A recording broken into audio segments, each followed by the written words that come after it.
Oke, assalamualaikum warahmatullahi wabarakatuh. Gimana kabarnya, rekan-rekan semua? Jumpa lagi dengan saya, Pak Tio.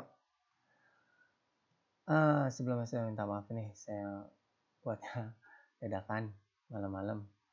Dari tadi saya coba streaming ya.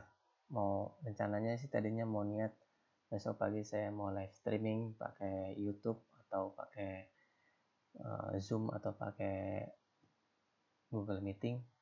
Tapi saya tadi beberapa kali coba lag ternyata. Segini saya udah pakai wifi, gimana nanti besok sama kamu yang pakai kuota biasa gitu ya. Pastinya nanti makan kuota juga, kasihan juga.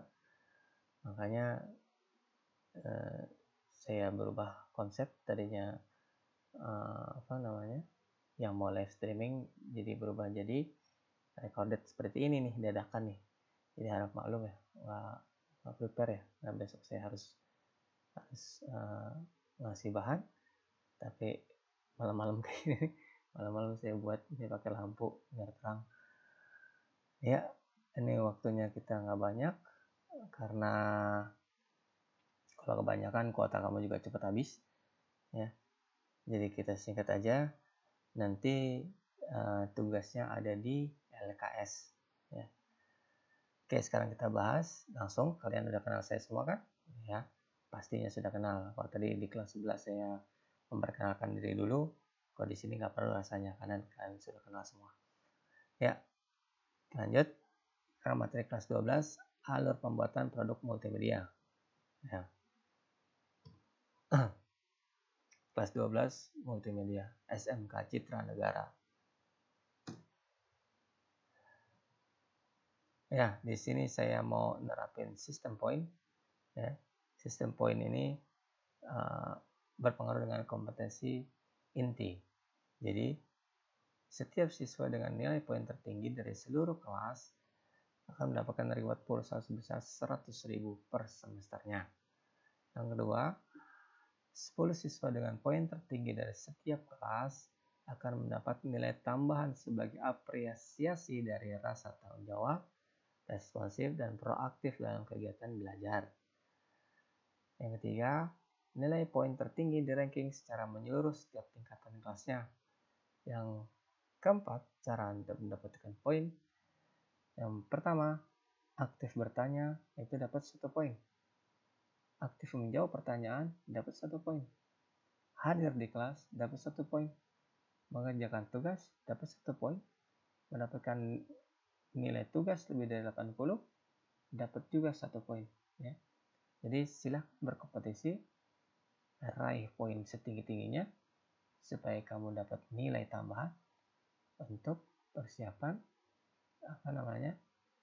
nambah nilai uji kompetensi. Ya bisa buat nambah nilai dari hasil hasil hasil dari penilaian kamu keseluruhan ya, karena kamu kelas 12 ya. Jadi harus lebih proaktif dibandingkan kelas 11 dulu ya. Kalau kelas 11 dulu masih banyak yang nggak aktif,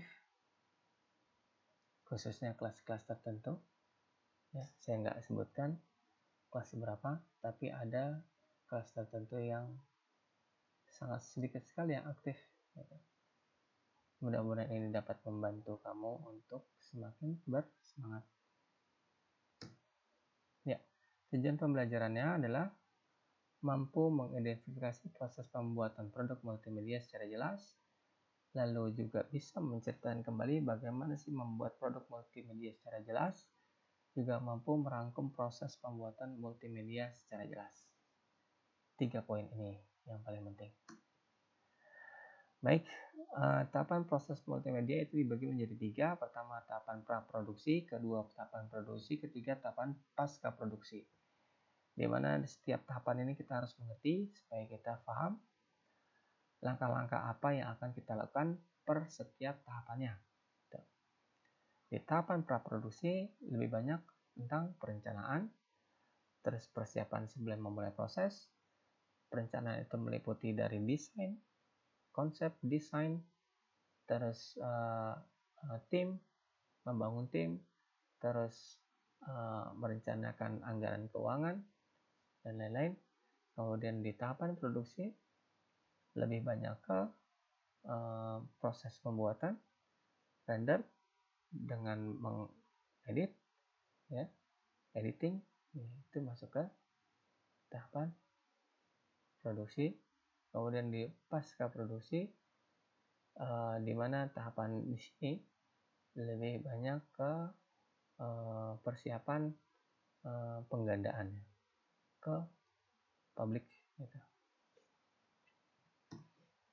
Ya, komponen praproduksi, pertama penyampaian konsep, yang kedua desain, ketiga pembuatan jadwal, penentuan anggaran, pembentukan tim, lalu penandatanganan kontrak. Jadi di saat kita penyampaian konsep dibutuhkan tim yang sudah dipilih. Jadi diskusikan di antara tim, pilih tim yang solid, itu yang pertama. Saatnya pilih tim yang solid, yang paham akan kelebihan dan kekurangan masing-masing anggota tim. Jadi yang harus dilakukan dalam hal yang pertama kali adalah tentukan leadernya. Harus. Jangan semua orang mau jadi leader. Harus ada ya satu orang yang ditentukan menjadi leader. Siapa itu? Kamu sendiri yang paling paham. Ya. Jadi tentukan satu orang menjadi leader untuk mengatur semuanya. Ya. Dan setiap anggota wajib mematuhi leader supaya saling berkesinambungan. Leader itu wajib memimpin diskusi, kemudian untuk bersama-sama membangun konsep, lalu presentasikan. Ya. Lalu kedua, buatlah desain dengan supaya lebih cepat, ya, masing-masing itu bisa membuat desain atau sketsa awal, mana yang terbaik itu yang diambil. Okay. Terus juga yang ketiga, penjadwalan, ini penting. Jadi ketika kita mau mulai proses produksi, dibuat dulu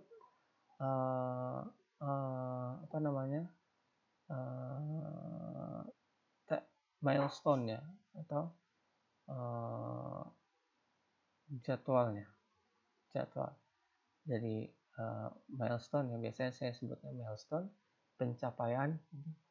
Jadi misal ditetapkan dalam 1 bulan itu ada 5 minggu misalnya, minggu pertama itu mau ngapain aja, minggu kedua mau ngapain aja, minggu ketiga mau ngapain aja, minggu keempat mau ngapain aja, terus kemudian review. Apakah sudah sampai dengan target atau belum? Apakah sesuai dengan targetnya, milestone-nya tercapai apa tidak? Oke, ya, itu penjadwalan. Di penjadwalan juga dijelaskan secara detail tahapan-tahapan apa yang harus dilalui dan diselesaikan. Lalu ini hal yang paling penting, penentuan anggaran, budgeting anggaran produksi. Budgeting anggaran produksi itu harus didetailkan. Setiap pengeluaran harus didetailkan. Misalnya, kamu mau bersama-sama membuat video pendek. Jadi setiap pengeluaran yang dihasilkan akibat dari proses produksi itu wajib dianggarkan, harus dihitung. Misalnya ongkos berapa ke lokasi, terus makan siang gimana, terus sewa peralatan gimana, seperti itu. Itu termasuk dalam penentuan budget. Terus kalau misalnya mau sewa host atau sewa bintang tamu, itu bayarnya berapa, itu kamu atur sendiri. Oke. Nah, di sini pembentukan tim. Pilihlah tim yang bisa kamu ajak kerjasama. Pilih leadernya. Tentukan masing-masing job desk-nya. Jangan sampai ada friksi. Artinya kamu menempatkan orang yang tidak sesuai dengan keahliannya. Jadi ada kok dia nggak optimal ya, gitu. Karena memang bukan bidangnya dia, seperti itu. Bisa terjadi seperti itu. Jadi yang perlu diingat, kamu juga paham karakteristik orang, cara kerjanya. Jadi tidak semua orang dapat melakukan hal yang sama dengan yang kamu lakukan. Jadi sebagai leader harus mengerti anggotanya itu seperti apa. Oke, ini kemudian yang paling penting dari semua tahapan praproduksi adalah penandatanganan kontrak. Ya, jadi sebelum masuk ke produksi, ya harus dipastikan dulu antara developer dengan konsumen. Gitu. Kan tadi kita sudah buat tuh konsepnya segala macam, konsep, desain, terus time frame, terus budgeting, terus kita buat proposal, kita ajukan ke investor, ya. Ketika investor setuju, itu harus diperjelas, dibuat tanda tangan kontrak hitam di atas putih. Kenapa? Karena ini kita bicara profesionalisme. Jangan hanya omongan aja, karena kita butuh bukti otentik berupa tulisan, ya, perjanjian kerjasama seperti itu. Ini harus dibuat kontrak supaya kita punya kekuatan hukum. Kemudian di komponen produksi, pemrosesan materi,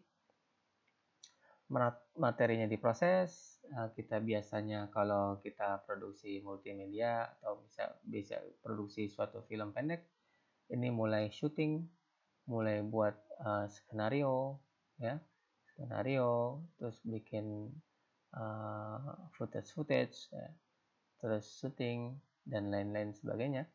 Terus lalu ini diajuin nih materinya seperti ini, ya. Kalian setuju, formatnya setuju, oke. Kalau enggak, kita lakukan lagi revisi. Ini pemrosesan materi ya cukup makan waktu juga.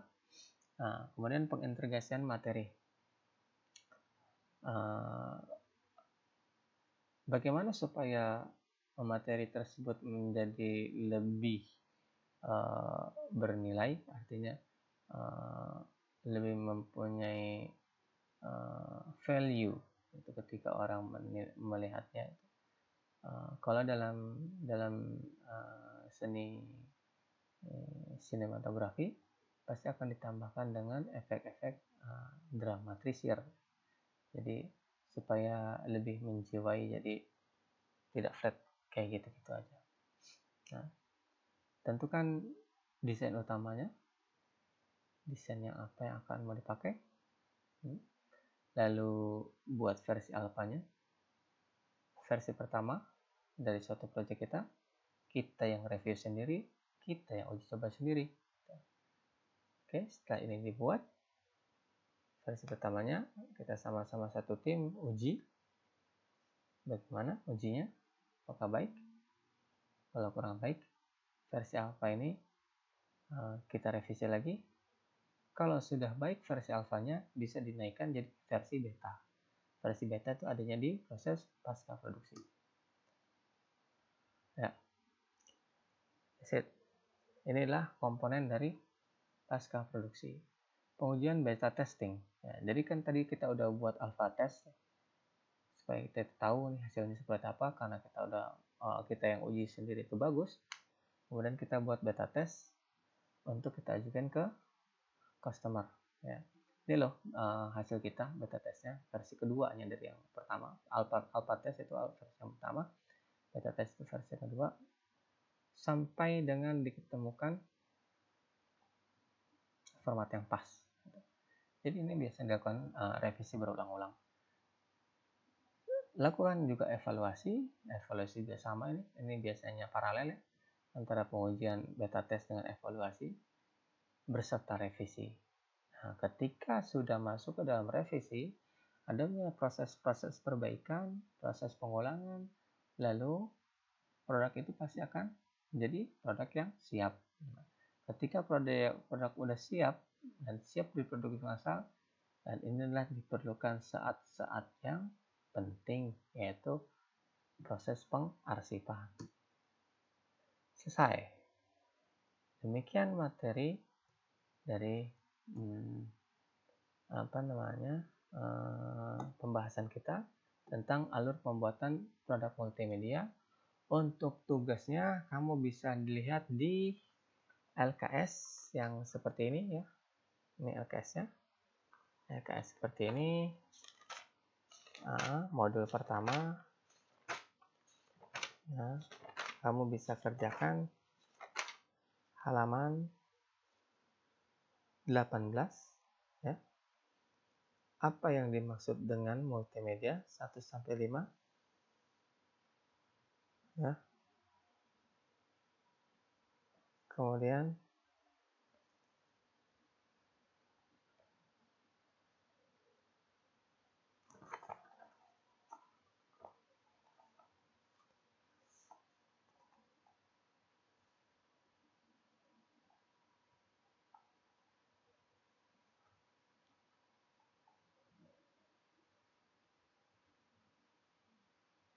itu aja sih. Itu aja dulu. 1 sampai 5 dulu ya. Karena ini harus buat kelompok ya. Nanti dulu. Agak susah kalau kita buat kelompok. 1 sampai 5 aja latihan. 1 sampai 5 halaman 18. Nanti pakai bahasa sendiri seperti biasa. Tidak boleh kopas punya temennya. Kalau ada yang sama persis sampai titiknya, jadi kamu pasti baca. Kamu baca dulu LKS-nya. Isi dengan bahasa kamu sendiri. Tidak dengan bahasa LKS, tapi isi dengan bahasa kamu sendiri.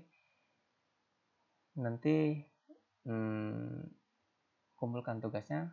Kita lanjut di Google Classroom boleh, supaya saya gampang ngasih nilainya. Ya. Demikian dari saya. Assalamualaikum warahmatullahi wabarakatuh.